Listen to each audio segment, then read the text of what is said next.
Daría la impresión de que, a pesar de todo, Estados Unidos es el que tiene la sartén por el mango, ¿no? Bueno, esa es una magnífica pregunta. Digamos que el proceso modernizado es el momento en que los chinos miran a Occidente, decide abrirse al mundo y que decide copiar a Occidente. Ese es el momento en que los chinos empiezan a mirar a Occidente y deciden que la educación, la tecnología occidental está mejor que la de ellos.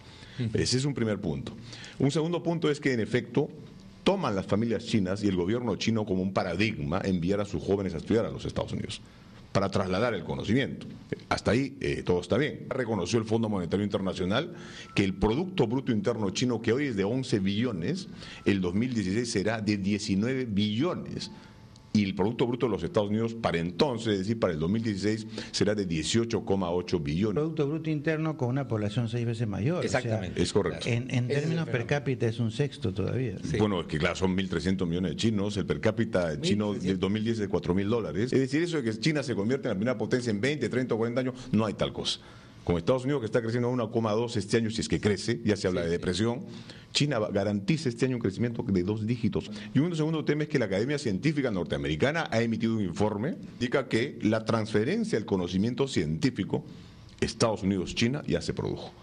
Es decir, las futuras generaciones chinas o los que vayan a estudiar a China estarán estudiando con los mismos estándares y la misma calidad que en los Estados Unidos. 180 universidades americanas y europeas que tienen su hermana, digamos, en China. Entonces estudian en China, pero según la tecnología y la ciencia que se produce en Occidente, ¿no? Ahora, el otro tema, querido José María León, amigos de RPP, es que China, la China moderna, digo, no la China milenaria, la moderna, la China de Deng Xiaoping, de Jiang Zemin, de Hu Jintao, esa China responde al esfuerzo occidental. Es decir, son los Estados Unidos y los europeos que han llevado su dinero en virtud del outsourcing, ¿no es verdad? Y han trasladado dinero, inversión, tecnología, y han hecho lo de China lo que China es hoy día.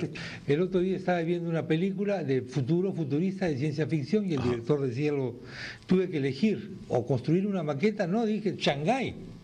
Y se fue a filmar a Shanghái.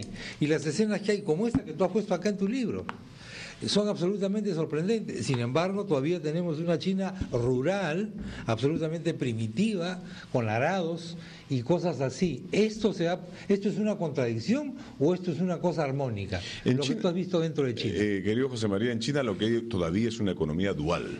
Hay una economía dual de todas maneras, es decir, hay una economía moderna, exitosa, expansiva, que crece, como Shanghái, por ejemplo, como las ciudades que están en el delta del Yangtze, ¿no? Claro. Shanghái, Fujian, ¿no es cierto? O las ciudades que están en el delta del Perla, como Hong Kong o Macao, o las que están en el Golfo del Pohai, como Beijing y Tianjin. Esas son zonas económicas abiertas al mundo, llenas de tecnología, llenas de transferencia. Pero claro, a la par, paralelamente, en las zonas interiores de China, la China de Xinjiang, por ejemplo, la China uigur, por ejemplo, o la China cercana al Tíbet, por ejemplo, ¿verdad? O la China que está por la Siberia, es una China todavía bastante rural, bastante primaria, y ahí están concentrados los 500 millones de pobres chinos que todavía hay. Pero hay que recordar que China ha sacado la pobreza en los últimos 10 años a 300 millones. Es un milagro. Entonces, de modo que... Lo que es un gran milagro económico es que ahora sí todos los chinos están comiendo. Ciertamente. Se están alimentando. Y esto es un fenómeno extraordinario por la cantidad de chinos que hay. Es decir, que todos los chinos puedan comer un cuenco de arroz, digamos, es absolutamente milagroso. Ahora, yo ciertamente, sobre todo cuando tenemos memoria, querido León, José María, de lo que pasó. Yo estaba pensando en un paralelo con Brasil. Porque Brasil también es un enorme... El otro gran BRIC, ¿no? Los BRICS. Donde también hay, digamos, una parte de Brasil que es el equivalente a los millonarios chinos, digamos, claro, un poquito menos, una clase media muy fuerte y una cantidad de, inclusive, analfabetos y gente indigente, pues también por millones. Entonces estaba pensando... ¿Qué lecciones? Perú, digamos, no es comparable por las dimensiones, pero sí por la estructura, digamos. China ha transformado su visión de la economía. China ciertamente es un gran país exportador, de verdad, pero ya hoy día ya China no concentra la seriedad de su economía en la exportación. Sí. Deng Xiaoping continúa con el principio de la gratuidad, ¿no es verdad? Pero ya mirando más hacia Occidente, más hacia los Estados Unidos. Pero dicho esto, lo que el Perú tiene que copiar acá es la apertura de su economía. China es una economía abierta, es una economía que hoy día ha hecho tratados de libre comercio con todo el sudeste asiático y está instalado en el mundo. Es decir, el ejemplo que China nos da es que la globalización política y la globalización económica es un fenómeno irreversible y lo que hay que hacer es aprovechar de esta. El otro día escuchaba a uno de los representantes importantes, el señor Humala, decir, al señor Jiménez lo escuchaba decir, en China no hay evidencias sólidas que indiquen que los TLCs hayan producido resultados notables. Y yo digo, por Dios, China está en la Organización Mundial del Comercio desde el año 2001.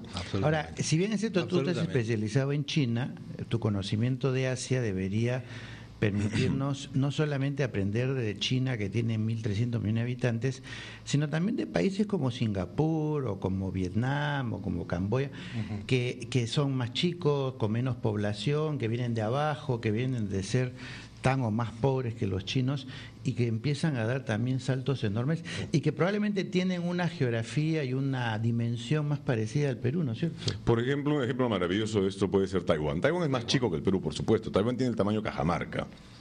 Como territorio, tiene 23 millones de habitantes, pero Taiwán es primero un autoritarismo de la época de Chiang Kai-shek, en el año 50, ¿no es verdad?, hasta que muere en la década de los 70. Sigue siendo autoritarismo bajo Chiang Ching-kuo, el hijo, pero en la década de los 90 ya Taiwán ha celebrado elecciones democráticas abiertas y Taiwán es el ejemplo del modelo abierto, exportador, que convoca masivamente las inversiones. Su modelo cultural es un modelo gastronómico, ¿no es verdad? Absolutamente distinto.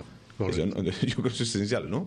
Bueno, fantástico el libro, Jorge, y yo creo que esto es de primera necesidad para todos nosotros, conocer estas cosas. Porque si no conocemos China, si no conocemos la India, ¿de qué mundo estamos hablando, Dios mío? ¿No? China se come con palitos y son ¿cuántos miles de millones? Ellos son 1.300 millones oficialmente y 200 millones a la sombra, ¿no? Otro día vamos a hablar sobre eso. Muchas gracias. Muchísimas gracias, María. El nuevo Expreso de Oriente, 7 ensayos sobre la China emergente. Aquí tenemos este libro que vale la pena que todo el mundo lo conozca. Muy amable. Muchas gracias. Ahí tenemos, con esta música, nos vamos a ir. Un saludo en chino. Nos vamos a ir, ajá. 再见，再见。